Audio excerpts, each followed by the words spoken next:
They're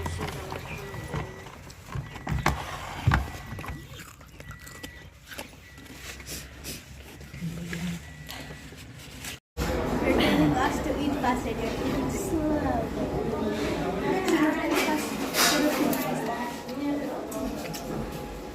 I'm just gonna eat this properly. It is a food bag.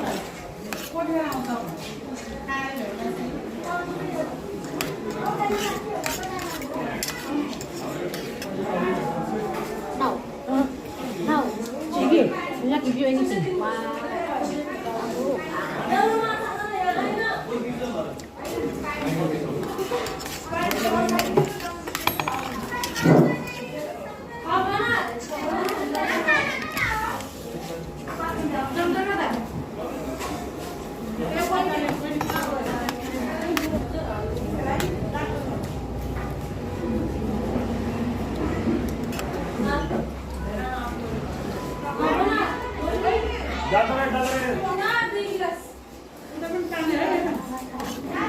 $400 plus.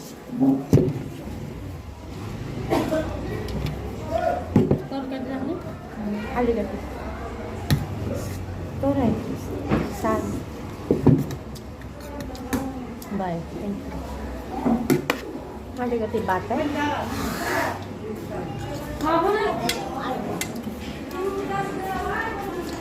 Beautiful or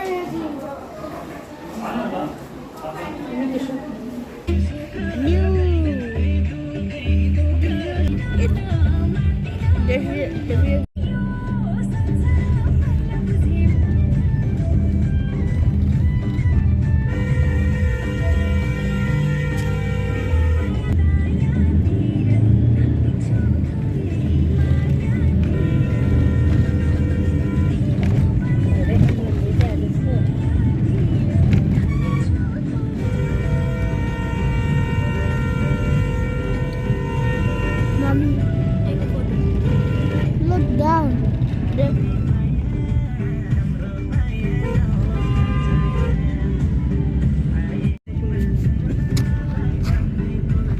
Big mountain and a big flat mountain.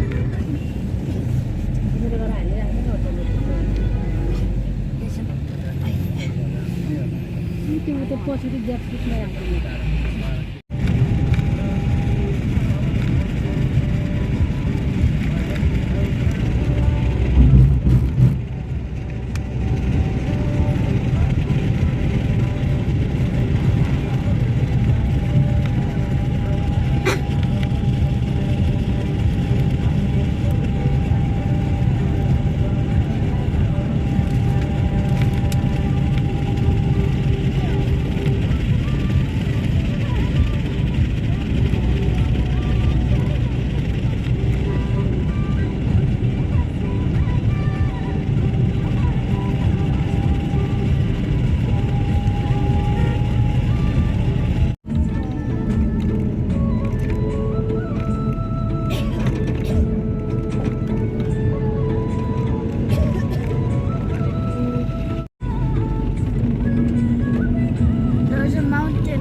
Huh? I don't know. 1 more minute. 60. 1 second left.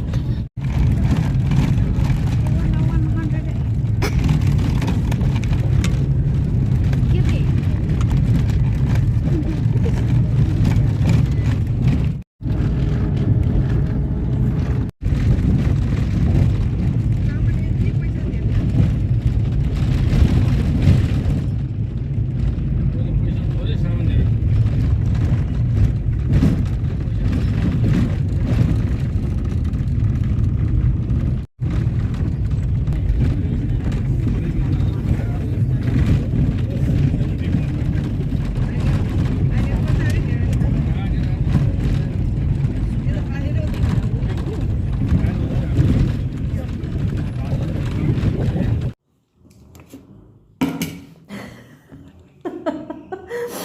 nakakatawa yung itsura. Dumating na kami guys. Dito sa Lamjung.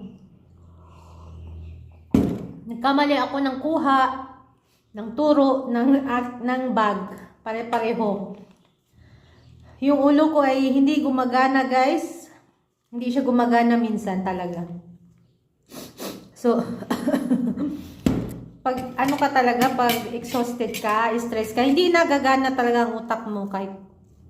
Kasi, hindi ko chinek talaga yung bag. Pero pareho talaga sila guys na ano na, pareho yung laki, pareho yung size, pareho yung kulay. Ang kaibahan is, mas bago yung nakuha ko.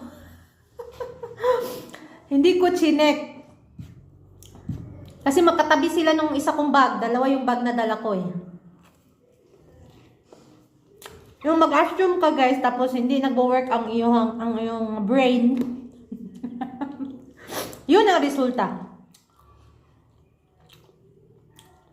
Buti na lang si Sanel ay very, very smart. Chinek na yung, may lock pa lang nakuha kong bag guys, may lock. Pero yung bulsa, merong resume. So, nakuha namin yung number ng may-ari, nasa BC Sahar. Nauna ako, kaya nagkamali ako. Kasi kung nauna siya, hindi yun magkamali. Hindi yun mapalit. Hindi yun magkakapalit. So, nauna ako, tapos siya doon sa town bumaba. Hindi rin niya na-realize.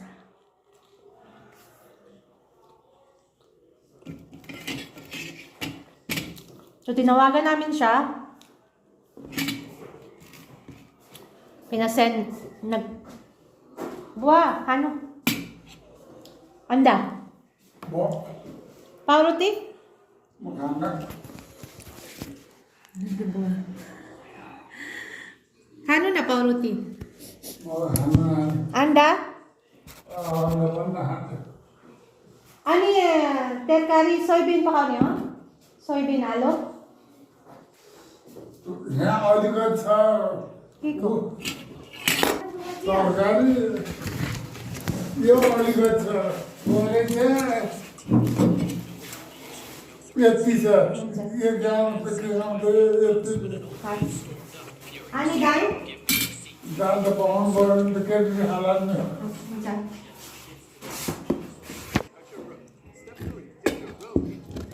Black tea guys, walang gatas.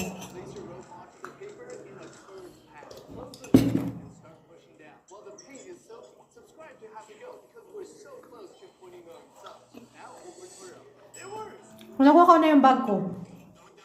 Andun lahat ng mga damit namin ni Sundar. Yung isang bag ni Sanel, safe.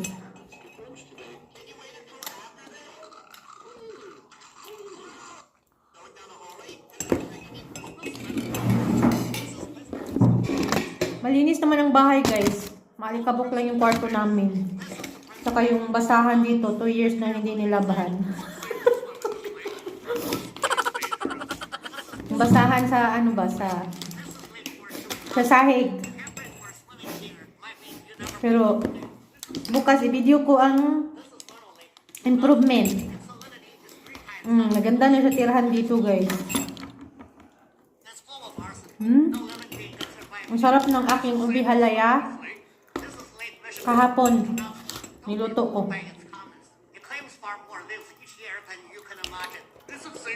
Kasi fresh ang ube. No. Tsaka half cook ang ube. O hindi lata. Hindi masyadong matamis guys.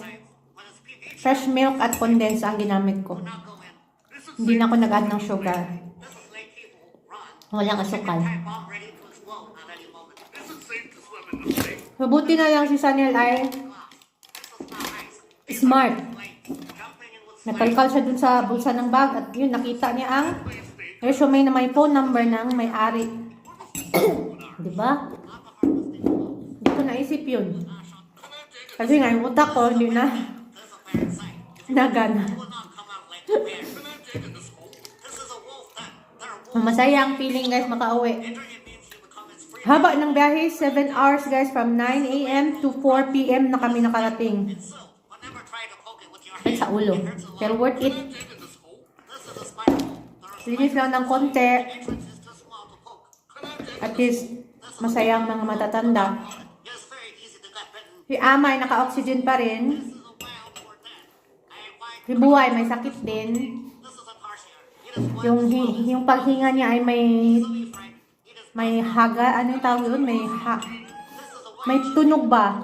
May tunog yung paghinga niya.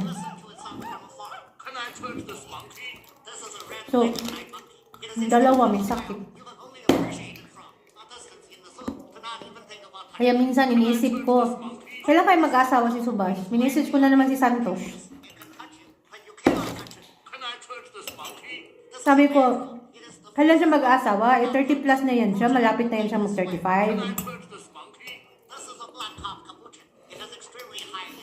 Tapos yung kinagigiliwan, kinabibisihan yung babae, kahit sabihin niya na kaibigan lang niya, laging nadalaw dyan sa resort, dun sa Kathmandu. Libre pagkain, ino-orderan niya. As guest daw. Pumapasok sa kwarto niya. Natutulog doon sa room, guest room.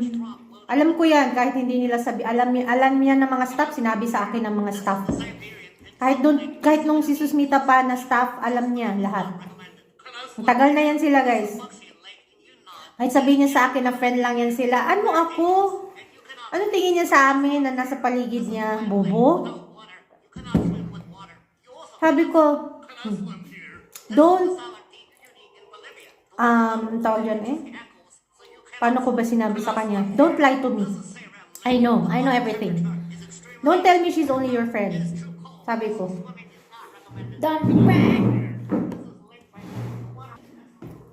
Kasi ang reality dito sa mga babae guys ay modern na rin ang ibang pag-iisip. Pag may pera ang lalaki, doon sila didikit. Oo. Magbibigayan sila ng kanilang sarili. Diba? Ano lang siya? Low-key na pagka POK. Wala akong problema, mag-date-date siya. Yung single naman, bakit naman mamili ng may anak? At alam namin may asawa kasi nagaganto guys, yung pula dito, sindor, basta yung ganyan. So meaning, sino show niya na may asawa siya? So what's the use na makikipag-close siya sa brother-in-law ko? Yan ang question ko, na hindi sinagot ni Subash kasi nagalit siya sa akin nung minessage ko siya. Sabi niya, wala na akong interest bumalik sa Bichayala, ikaw ang mag-manage, ikaw ang mag-look after. Sabi ko, no. Iniba niya ang usapan. Sabi ko, no, I'm not gonna look after. I'm gonna go to Philippines. Sabi ko sa kanya. Tahimik siya. Kami nag-usap ng araw, guys. Hindi ko talaga siya kakausapin. Kala niya.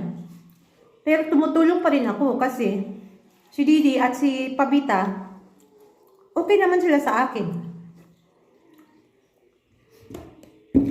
So yun. Wala, na-share ko lang kasi sobrang stress ako nung time na yun, nung pagbalik niya. Nung nakita ko yung babae sa kitchen, nakaganon. Kaganon siya, parang supervisor na manager. Sabi ko, anong ginagawa niya dito? Sa isip ko, guest. Nung tinanong ko si Didi, nakaalis na siya, tinawagan pala siya ni Subash para tumulong doon sa kitchen. For what? Sabi ko, for what? No? Kaya, simula nun, pinangka ko si brother-in-law. Kasi yung si Santos, hindi niya makontrol ang kanyang kapatid.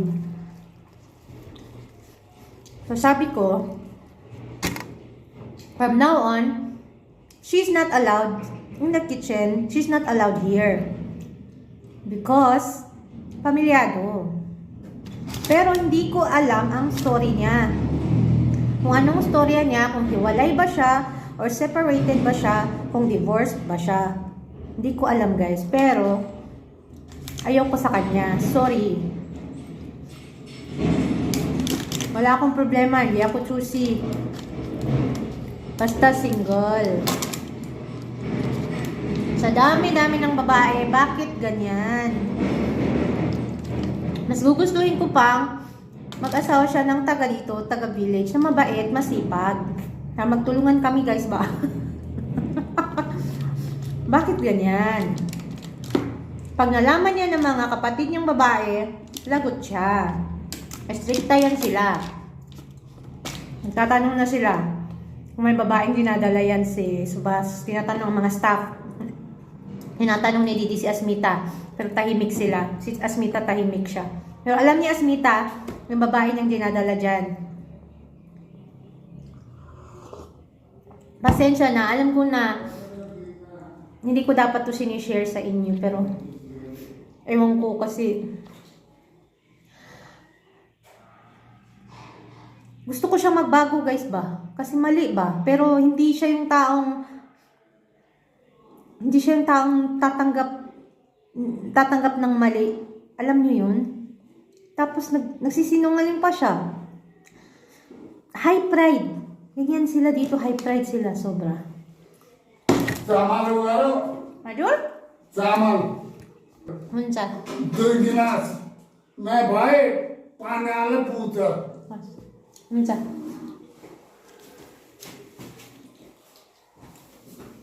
Ibuang magtapos sa rice.